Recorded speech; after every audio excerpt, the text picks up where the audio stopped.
Alright, nobody move. This is a robbery. Uh, It's a stick-up, and tell you what you gotta do to get out of this. You gotta hit the subscribe button and the like button.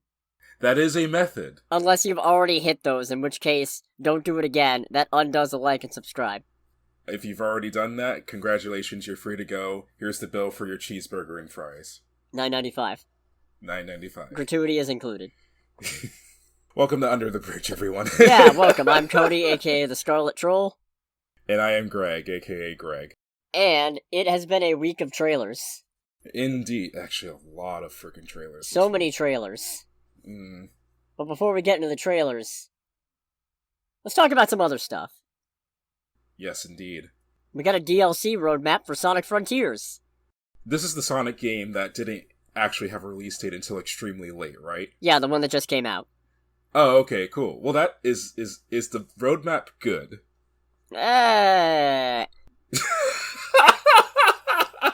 God almighty. So there's 3 updates. Okay. Update 1 is going to contain a jukebox, a photo mode, and new challenge modes. Okay. Update 2 includes something called Sonic's Birthday, Terrifying. an open zone challenge, and new Coco. And the Coco are collectible little things that Sonic can use to increase his maximum speed or his ring meter. Okay. And then, Update 3, we get playable characters and a new story. I don't know how I'm supposed to feel about that. And it's all free. Oh! Okay, never mind then. I figured that would be like premium content. Nah, it's even nuttier. They don't say who the playable characters are, but on the banner they do show Tails, Knuckles, and Amy, so presumably them. Okay. Which, hey, nutty, because, honestly, open world, big sweeping levels with cliff sides and stuff, that's more Knuckles than Sonic anyway. So I'm excited for that. Okay. Also, we're getting a Holiday Cheersuit DLC December 21st this year. It looks dumb. A holiday cheer suit? It's just Sonic wearing a weird-looking Santa jacket and hat. Is that it? Yeah. Yeah. I mean, it's free. I mean, it's, as I say, it's free, but eh. I don't know. Anyway, that was the only game update that I had, technically. Unless you count this new bit of news from today, that we are apparently getting a Toejam and Earl movie. Greg EXE has stopped working. Indeed. Of all the things. Okay, sure. Says the person who's been giving updates on the Gran Turismo movie. And it's coming from Amazon Studios. Oh, so it's going to be a Prime movie then. Apparently. Might get some kind of theatrical release. They do that. So, yeah, that's weird. I don't know if weird really covers it that enough. I mean, it's 2 space alien rappers coming to Earth looking for a cure for a disease. Oh, okay. That is eradicating their home planet's rhythm, funk, and groove. Oh, fun. Anyways, I didn't have much to say about the Toejam and Earl movie, just that it's happening, and boy, that's weird. But yeah, that is some out there news, to say the least. Not even the weirdest video game movie release we've had announced, I don't think. I mean, for me, the Gran Turismo movie still takes the cake on that. At least with Toejam and Earl, from what absolutely little I know about it, there is something resembling story. Live-action Minecraft starring Jason Momoa. Alright, I take back what I just said. Nothing's really gonna top that for me. Fair. At least, not much that I can think of. I can think of other things that would freak me out more, but I'm not going to will them into existence. Completely forgot that that was something being made. Indeed. Ugh. Let's move into the actual movie stuff. Oh boy. This one's actually a thing from last week that I missed. Okay. So, you know how Warner Brothers was distributing Legendary Entertainment's Godzilla movies? Yeah. They're not anymore. Oh, really? Guess who's got it now? Sony? Yes! Why? No idea. That's... okay.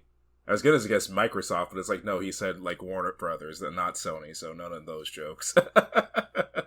Warner Brothers is still backing Dune Part 2. There are some projects that are exempt from this distribution deal, but they are going to be responsible for distributing more of Legendary Entertainment's films, including the Godzilla stuff, which, In a press release, they emphasize that the companies are aligned in their ongoing commitment to theatrical distribution as a driver for other downstream windows and the theatrical window's long-term value for films.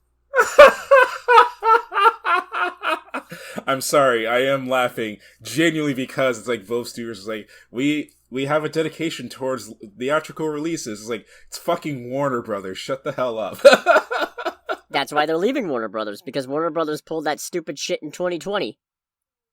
Oh, fair. Yeah, where they were like, all of our 2021 movies are going same day and date to HBO Max, and we're not going to talk about it with any of our partners. Okay, you know what? Never mind. That it makes total sense, and I could definitely see how that conclusion was reached for the people who run Legendary. Yep, that's the whole reason they backed out of that deal, or at least chose not to renew. They were like, nope, this isn't working. This is not going to happen. You're not doing this to us again. No. Okay, that's fair. Because both Godzilla vs. Kong and Dune got hit with that. And just think, Godzilla vs. Kong got $470 million globally, and that was with day and date on streaming. Think of how much it would have made if they hadn't done that. Oh. Yeah, that's a movie that just the name by itself would have driven people to the theaters in droves, so... And it did. Or at least more so, I guess. Yeah. So... Nice job, guys. I know that wasn't Zaslav's fault because he wasn't in charge at the time, but way to go, guys. Yeah, GG's, Warner Brothers. GG's. It's not all bad, though. Okay. We now have a Blue Beetle release date and a sick new poster. Alrighty. Yeah, the film will be releasing on August 18th, 2023, exclusively in theaters, and hopefully not being cut. Okay, so that means that they're learning, kind of. Maybe. We'll see what happens. In the meantime, check out this sick new poster I'm about to show you that I probably should have done several minutes ago. Hey, what can you... Oh, that's cool. That is a sick-looking scarab. I like the retro color aesthetic going on. For those not in the know, Blue Beetle is... Picture a little bit Iron Man, a little bit Spider-Man, a little bit Ben 10. He's got a suit of armor, he's a teenage superhero, and it's an alien super weapon that he's not in total control of. Oh boy. Yeah, it's great. At least this Blue Beetle is like that. Not all the Blue Beetles are like that, but this one is. Fair enough. Is this Blue Beetle akin to like how Blue Beetle is usually depicted in the comics? Now, yeah. Oh, okay, so this is like kind of a recent character change. He's still pretty... I forget when Jaime Reyes was created, hold on. First appearance, 2006. So yeah, relatively recent. Oh, okay. Wait, that's recent for... Oh, wait, never mind. For comics, yes. Yeah, what comics are talking about. I realized that was going to be a stupid question. Cosmo the Space Dog was created in 2008. Really? Yes, and you can find out more by watching the latest Poorly Explained Comics, now playing on YouTube. Woo woo, channel plug! Woo! I did it. Anyways, I'm very much looking forward to Blue Beetle. It's kind of a shame they couldn't recover Batgirl, but... And I will still stand by that as a travesty, and that we need to get it released at some point. Oh, 100%. However, still happy for Blue Beetle that it got saved. They were smart enough to not go, yeah, let's cut this one too. Yeah, definitely. We also got a little bit of an update from James Gunn. Okay. The new slate that he and Peter Safran are spearheading for DC won't start until after Aquaman 2. So, 2024. Since that one's been moved back to December of 2023. Okay, so, I mean, in an ass-backwards way, that gives Gunn more time to kind of, like, process things and come up with a game plan, at least. Right. He has been giving notes on the other movies, which means he's had some input for Shazam, Aquaman 2, The Flash, and Blue Beetle. But it sounds like his reign is going to start in earnest in 2024, and I'm very excited. Oh, yeah. James Gunn has proven more than once that he has the chops to make some banger, crazy superhero movies, so hopefully he can get something good going out of DC without having anything shackled to him. Yep. We also got a minor Flash update. Oh boy. It's been moved up a little bit to June 16th, 2023, a whole week ahead of where it was coming out before. I mean, Presumably that's to cut down the amount of time that Ezra Miller has to self-destruct further.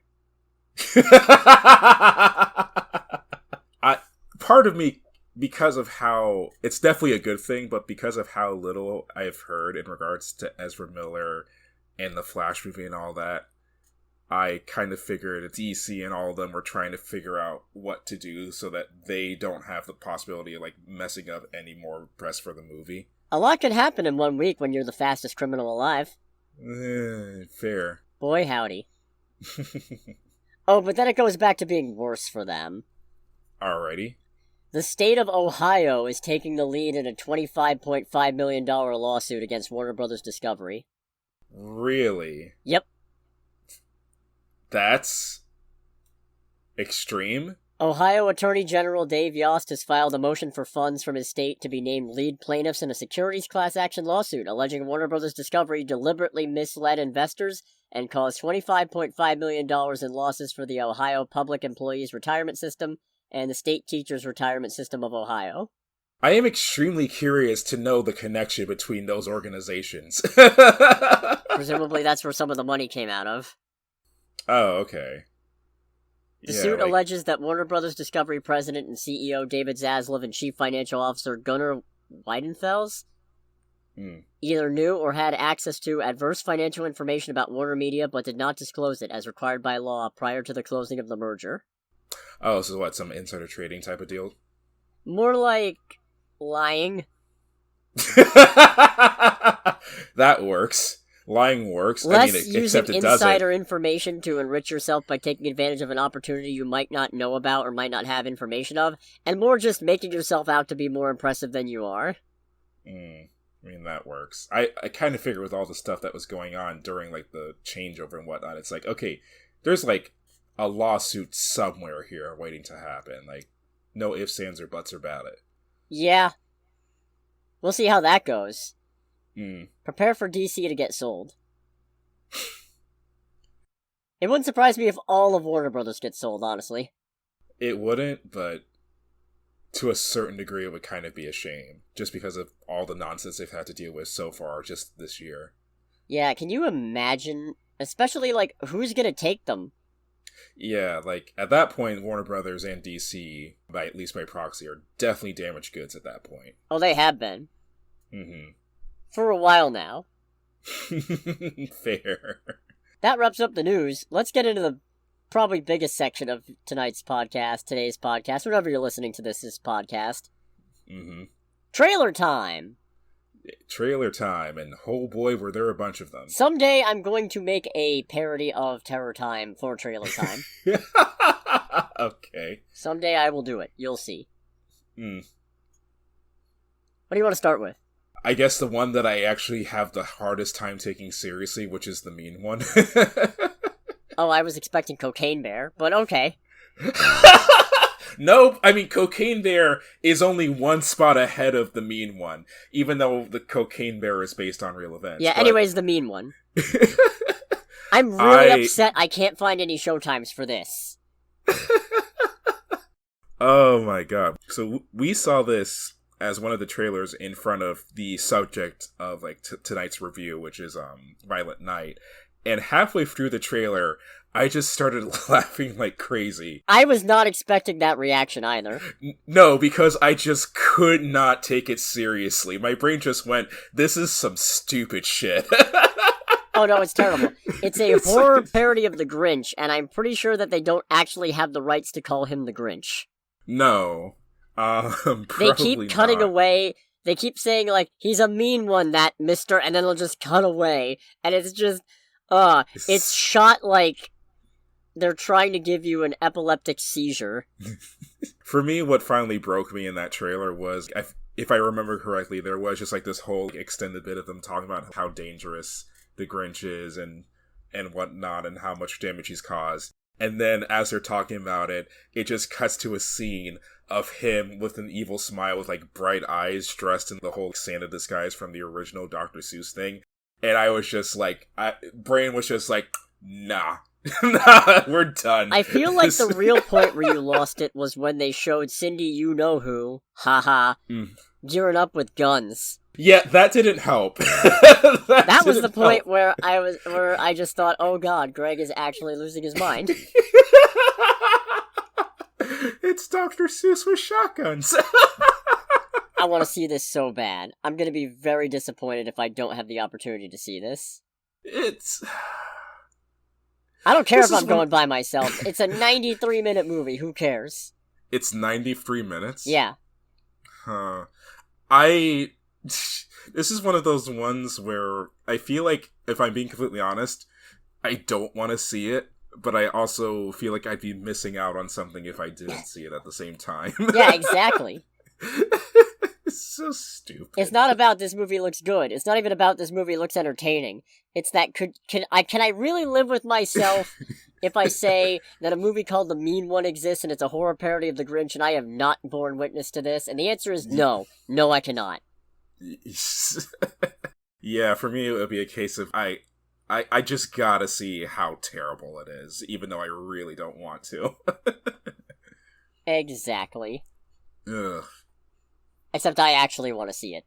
Fair. Because it looks like a train wreck. It does look like a train wreck. So it's like, I'm curious to see like how far off the rails it goes, if anything. True. Cocaine Bear? Cocaine Bear. Based on, and if you've seen the trailer, believe it or not, based on an actual story. And one of the last performances of Ray Liotta. Oh, really? Yeah. Oh, okay. He's dead now.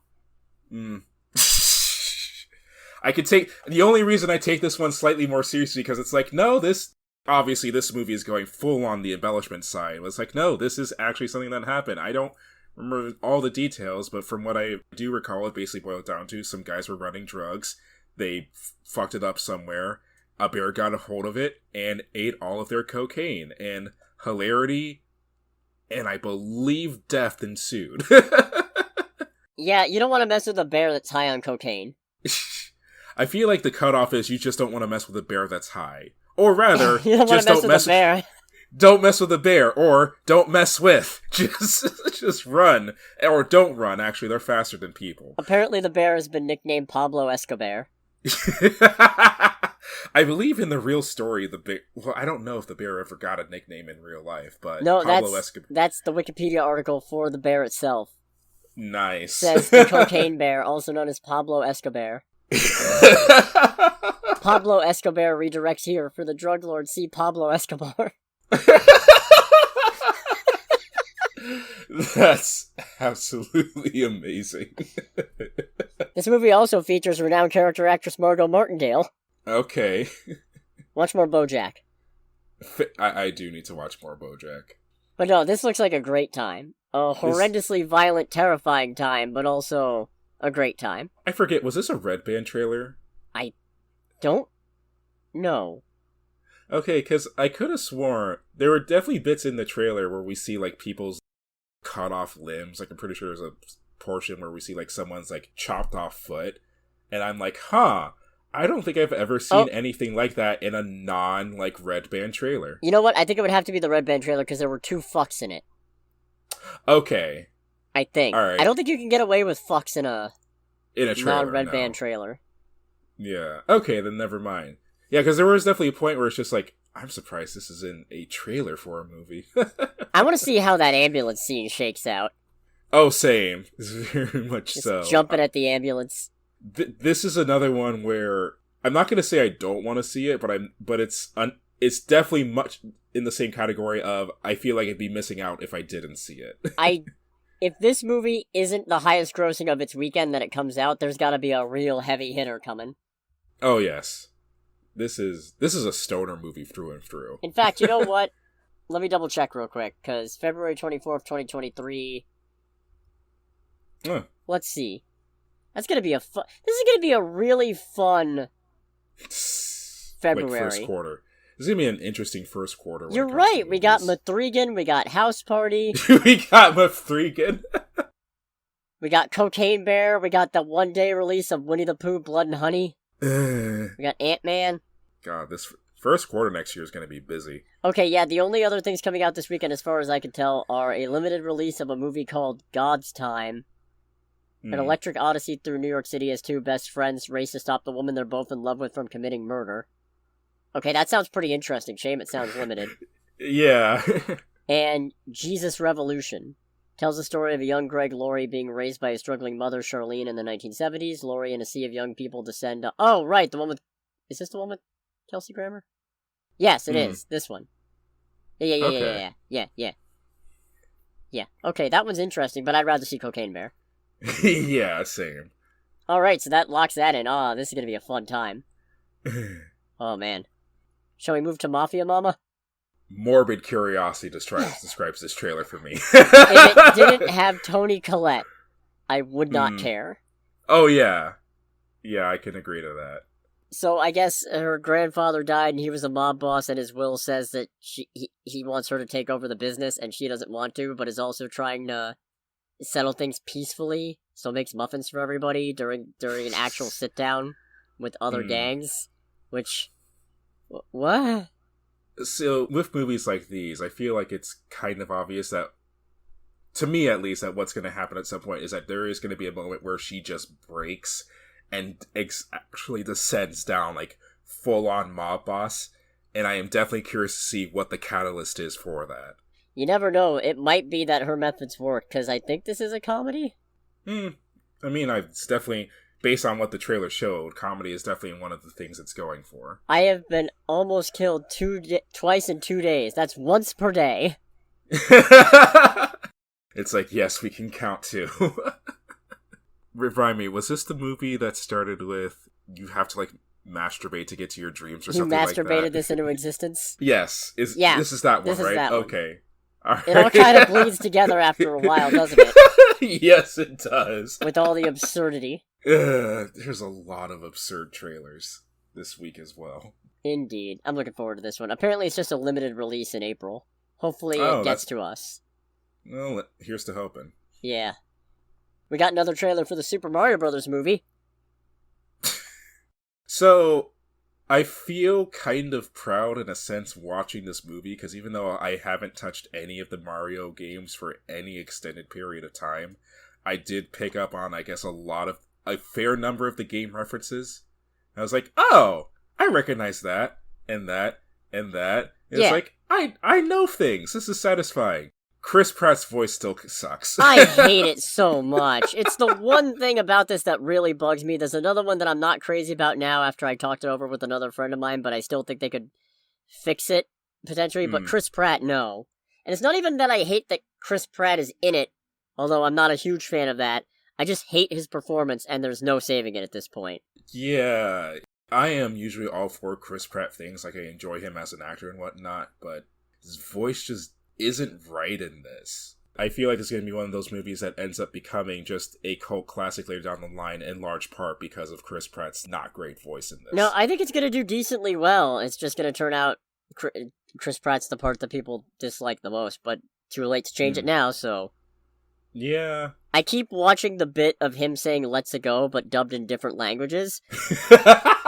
And not only is it better in half of them, but also watching him get pummeled by Donkey Kong gets funnier when you watch it on loop. That bit was... Is that the equivalent of how when Murder on the Orient Express came out and the first trailer came out for it, people were, like, editing it so the music at the end of the trailer was something different? No, I don't think so.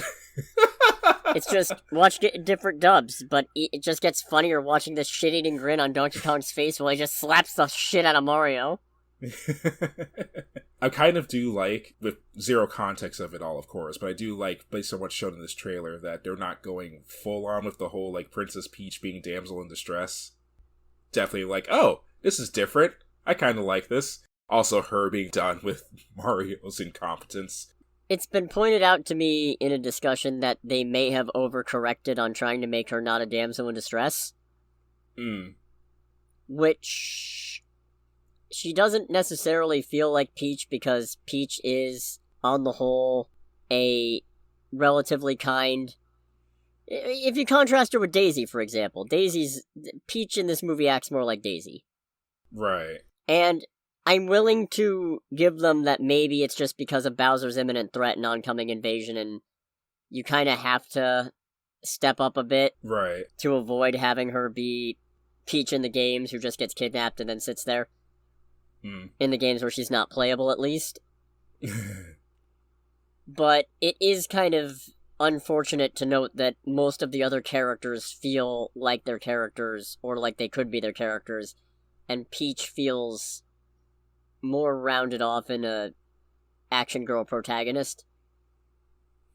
So I can see that complaint. I don't 100% agree with it, but I can see it. Right. Yeah. I mean, I can definitely see that complaint as well. Charlie Day's a good Luigi. Yeah, he is. It's definitely. So initially, when the first time I watched the trailer, I was actually turned away from my TV because I was also doing something else while listening to it. And during the bit where Bowser's interrogating him and Luigi's freaking out, I'm thinking it's like, okay, the first trailer is already kind of dark. Is Bowser actually torturing him to get him like to scream or whatever? And then I turned around and watched it, and it's like, oh, he's just pulling out his mustache hair, and it's like, I do feel that. You think I know every human with a mustache and an identical outfit with a hat with the letter of his first name? Because I don't. He just pulls the hair. It's like, ah! You know what? I do 100% feel that. I have had that happen to me, not like by someone else, but just through my own stupidity. And it's like, it's like Jack Black's Bowser is so damn good. Yes. Half the time it doesn't even sound like Jack Black, and I mean that in a complimentary sense. Yes. Once again, Jack Black is absolutely killing it. I can't wait. I'm excited for this movie, even with Chris Pratt's underwhelming Mario performance. April's gonna be fun. Oh, yes. A good chunk of this next year is gonna be fun, probably. We'll see. I'm looking forward to it. I also like how they've got an obstacle course with the fire bars and the dropping platforms and what have you. Yeah, I saw that, and this reminds me of the times when I would watch YouTube videos of crazy levels from, like, Mario Maker. Yep.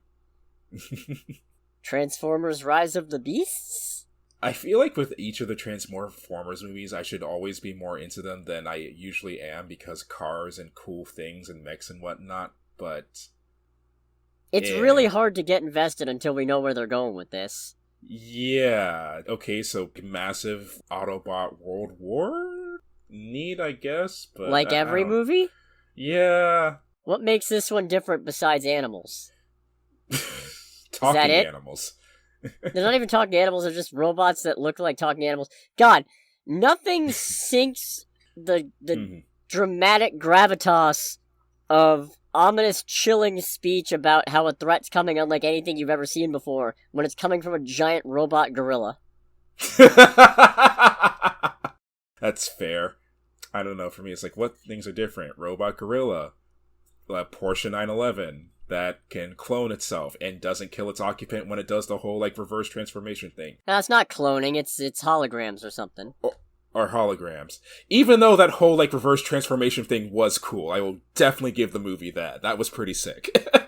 Bumblebee's new design is weird. It is weird. Not that that's Bumblebee, but when we do see him, his new design is weird. He looks smaller. He does. Yeah, physically he looks smaller when he's like actually out and whatnot. Not a huge fan. Yeah, this one just really didn't do a lot for me. Like I said, with all the Transformers movies, it's like my brain goes, we should be more into this than we end up being because Cars, but Cars by itself is not enough for these movies. I like that Bumblebee managed to turn it around by actually having a heartwarming girl and her robot car dog thing. Mm-hmm. And it was a breath of fresh air, and it kind of revitalized things, and now they're just like, well, back to robots fighting! Yeah, back to giant robot car fights. Only one of them's a monkey now! That transforms it to... Okay, yeah, the whole, like, triple transformation thing I don't get. Because I assume the animal Autobots transform into some kind of vehicle as well, but it's like, okay, so it's a vehicle that transforms into a gorilla that transforms into, like, an actual mech? Maybe this is something that's established in, like, other Transformers lore, but that was one bit where it's like, yeah, I don't get what's going on here. Yeah, I don't know. I'm not fully up to speed with Beast Wars. I think they might involve time travel or something. Okay. I don't know. That probably has something to do with that one monkey saying, nothing you faced before, nothing you will face. Oh, so he's the Autobot of both Christmas past and Christmas future. Maybe? I don't know. Was that Optimus Primal? I don't know enough about Transformers. I need to consult with those wiser than myself. Yeah, I don't either. I think that's Optimus Primal. Voiced by Ron Perlman? Oh, really? Yeah, okay, that's Optimus Primal. Okay. Neat. Indiana Jones? I mean, see, like, this is another one where it's like, I am definitely interested in it, but I feel like I should be more into it because instead of cars, it's World War II, or at least bits of World War II. Yeah, we're flashing back to that. We know you want the good stuff. Yeah, I don't know if that's the movie going. It's like we're going to pretend that Crystal Skull with the Soviets didn't happen, or what. Honestly, kind of hope they don't do that, because it's like, it fucking exists. Acknowledging your story that it exists, it's fine. Forget what all the people who hate the movie say. It's cool. I did very much enjoy the bit at the end where Harrison Ford's got the whip going. Doing all the with whip the tricks and everybody pulls out guns. Yeah, it's like the whip tricks with the what sounds like really bad, like whip stock effects, and it's like, oh boy. And then everyone puts out a gun, it's like, yeah! It's the first time I ever found myself rooting against Indiana Jones, but it's like, no, dude, you deserve that. You're like showboating all that good shit a second ago, and then everyone pulls out a pistol. Can we talk about how dumb the title is? I genuinely forgot what the title was. Indiana Jones and the Dial of Destiny. Yeah, that's bad. It's both corny and completely nondescript at the same time. Literally every single joke title I had about Harrison Ford being too old to be Indiana Jones, I think, works better than Dial of Destiny. I mean, okay, I do recall when I saw that, my brain went, it's like, yeah, I have a Dial of Destiny in my home. It's called my stove, and it influences if I'm going to actually have food for work or not. Indiana Jones and the missing denture glue. Indiana Jones and the busted hip. In the busted hip. Indiana Jones and the early bird special. Indiana Jones and the visit from the grandkids. Indiana Jones and the Shady Oaks retirement home. Indiana Jones, he's getting too old for this. Didn't Harrison Ford at one point actually say that too? I don't remember. Okay, I could have sworn there was at one point where he more or less said, it's like, I don't know if I'm going to do Indiana Jones again because I'm getting old, guys. Anyways, it does look interesting enough. The de-aging looks good when they use it. But it really is straining it for me that they're still having Harrison Ford do it. And in fact, that they seem insistent that only Harrison Ford can do it because you know it's Disney, you know it's Lucasfilm, you know that's not going to last. Oh, God, no. 10, 15 years, they'll cast somebody else and they'll do it again. Yeah. Might as well just pass the mantle on now. But I'll still probably see it. Oh, yeah. Same, honestly. Which means I'm going to have to catch up on the Indiana Jones movies, because I think the only one that I've seen is Raiders. Which one was the one with the melting Nazis? Nope, wait. I've seen... Which one was Kali Ma?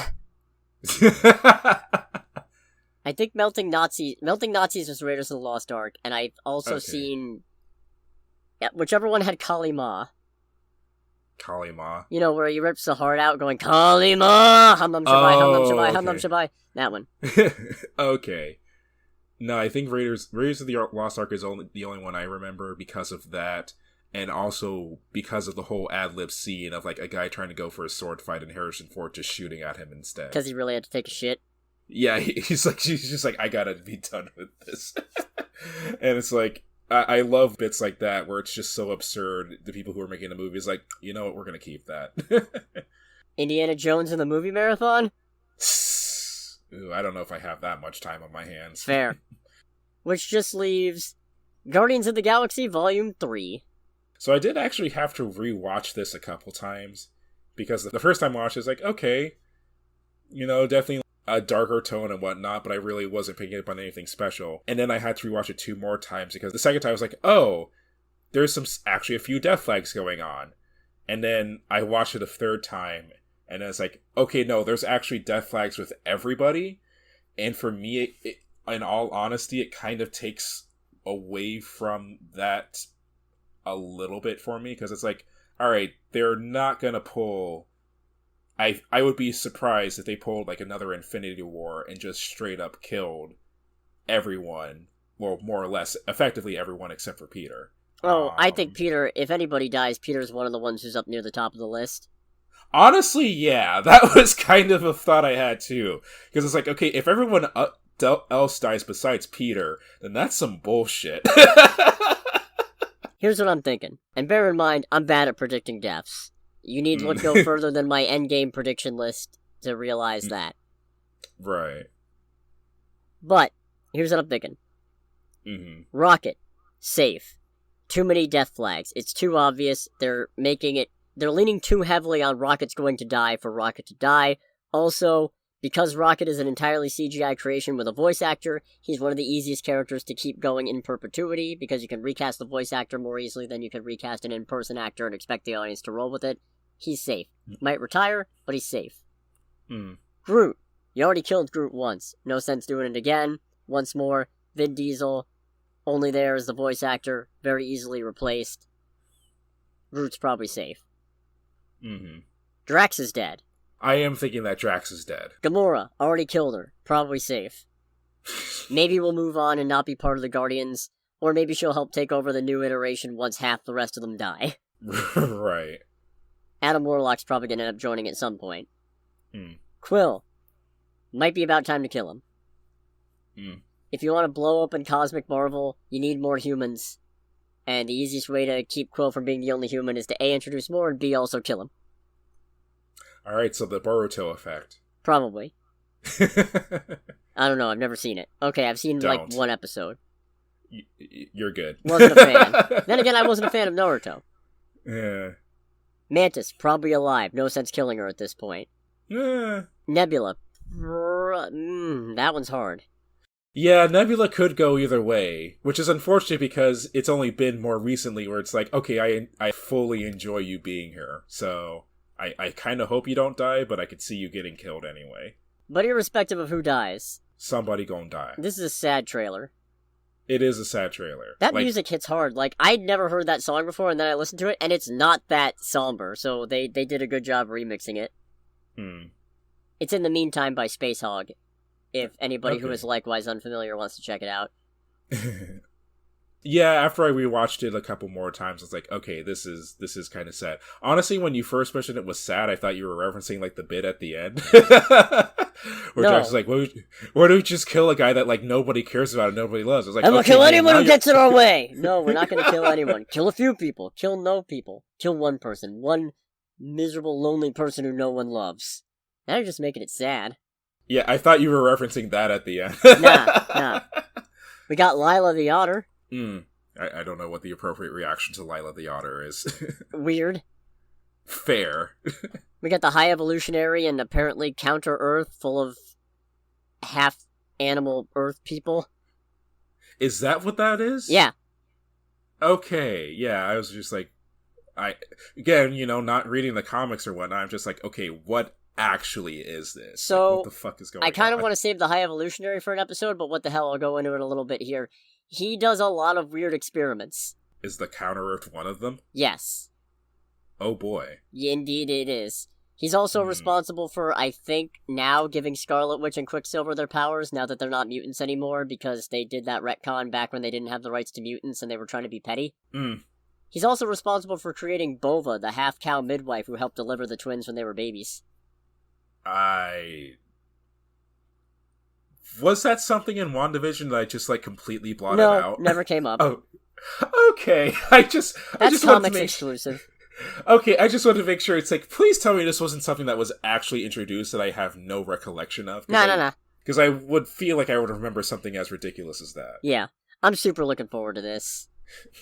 I've come to the conclusion, after rewatching them multiple times, that the Guardians movies are my favorite singular franchise in the MCU so far. Which is very funny to me, considering how when the first one came out, and at the time I still wasn't familiar with anything Marvel, especially like the comics or movies or whatever. I remember how big of a deal you were making about it. It's like, of all the things they could have picked, why Guardians? And I was young and foolish.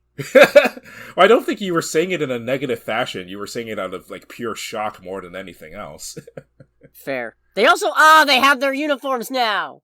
That is like their actual, like, comic uniform? Yeah, that's the uniform from the 2008 Abnett and Lanning run that kicked off the Modern Guardians, because originally they were a team from the year 3000 and had no relation to anything going on in Modern Marvel, and then they made them for 2008, and it was so good. Huh, alright, so that was definitely something that was extremely noticeable. It was like, because I went, oh, those are cool costumes. Those are probably very significant, are they? So happy. You got anything else? I don't know. You know what? Actually, something I forgot to mention because I hated it with the Transformers trailer is actually the music, since you brought it up. I don't remember the music. It's All a Dream by Notorious B.I.G. Oh. And it's like, as I'm watching the trailer and all that, okay, usually there is, like, for major movies, more often than not, at least I feel like, there is a coherent reason to pick the music that's used. I genuinely do not understand why this is being used for this trailer. And I kind of hate it because of that. No clue, but then not familiar with Notorious B.I.G. and also not familiar with Transformers Beast Wars, so... What can you do? Yeah, there might be a reason. We'll see. If they do actually the whole, like, major fight thing was a dream, then... Whoa! At least they telegraphed it in a really weird way in the trailer via the music. Let's hope not. Yeah, let's hope not. That would actually be really bad. Let's get into this weekend's box office. Oh boy. I'm gonna skip the joke. Black Panther Wakanda Forever is #1 again this weekend. Probably gonna be that way until Avatar. Which means another 2 weeks. Mm-hmm. Well, another 1 weekend at the top, and then Avatar comes out. Right. So, it took in $17.5 million domestically this weekend for a $393.6 million domestic total and $732.9 million worldwide. So, that's a tidy little profit it's making. I think it's probably going to beat Love and Thunder in terms of overall gross, but we'll see. Oh, I didn't know it was still lagging behind Love and Thunder. I thought it would have beaten it at this point. Not yet, but I think it'll get there. In second place, the movie we saw, Violent Night. Okay, actually genuinely higher than I expected. $13.4 million domestically for a $20.7 million worldwide total so far. And that's against a $20 million budget, so we'll see. It might make some money, it might not. This movie released outside of the US? Yeah. Oh, okay. Nothing against it. This is one of those movies where it's like, I have a very hard time seeing this command anything outside of the US. I mean, the thing is, action movies are honestly kind of easier to sell outside of the US. It's why blockbusters do so well, because a lot of the time it's easier to do that than a drama, because you have to make the dialogue match up as best you can, but also keep the spirit and also try to keep the lip flaps, I suppose. Whereas action movies, stuff blowing up is a universal language. Fair. In third place, our latest box office punchline of Strange World. Okay. Took in $5 million domestically this weekend for a $25.6 million domestic total and $42.4 million worldwide. Again, against a $180 million budget. Ooh, movie's kind of boned. That movie is dead. Yeah. Also, I spelled weekend without the third E. So I made the weekend. And now I'm just thinking of that Daniel Craig bit from Saturday Night Live of, ladies and gentlemen, the weekend. Just not giving a damn. I love that bit. Right. Go look it up after this if you're not familiar. Fourth place, The Menu. Okay. Took in $3.4 million domestically for a $24.6 million domestic total and $47.1 million worldwide. That's against a $30 million budget, so depending on how much they spend on marketing, and I assume not a lot, yeah, we could actually be looking at it making a little bit of profit, or at least breaking even. Oh, here's to hoping. Yeah, that was great. Yeah, that was a really good movie. I'd love nothing more than to see that movie actually be at least a slight, not a failure. Right. And then in fifth place, Devotion, which took in $2.7 million domestically for a $13.7 million domestic total, but only $13.8 million worldwide. Jesus Christ. Yeah, that movie's... I can't tell... It's got some kind of overseas release, but it does not appear to be doing great. And again, $90 million budget. Yeah, as much as I enjoy that movie's also dead. Yeah. Mm. Yeah, it's about as much of a punchline as Strange World. Yeah. Most unfortunate. Shall we talk about Violent Night? Sure. Alright, David Harbour is an alcoholic put-to-seed Santa Claus who ends up defending some rich asshole family from a bunch of armed mercenaries who want to steal $300 million, and it's great! And it is absolutely great. It's... So, I mean, the thing about it is that it's one of the... It's a violent, mindless action movie. So on the whole, there, at least for me, isn't really that much to say about it. But this movie is absolutely amazing. Bear in mind, I'm not a huge fan of Die Hard, so my bar is askew when I say this. This is my favorite Christmas action movie. So far. I probably haven't seen all of them. Mm-hmm. Wait a minute. Is Lethal Weapon also a... Is that a Christmas movie? Oh, let's find out. It's set during Christmas time. So does that mean that... Does it count then as a Christmas movie? You know what? During? If we count Lethal Weapon, probably Lethal Weapon. But this is close. Right. Okay. And if we don't count Lethal Weapon, then this. I don't know. Let us know in the comments. What do you think? Is Lethal Weapon a Christmas movie? I'm interested to see opinions. But if it's not yes, then you might be wrong.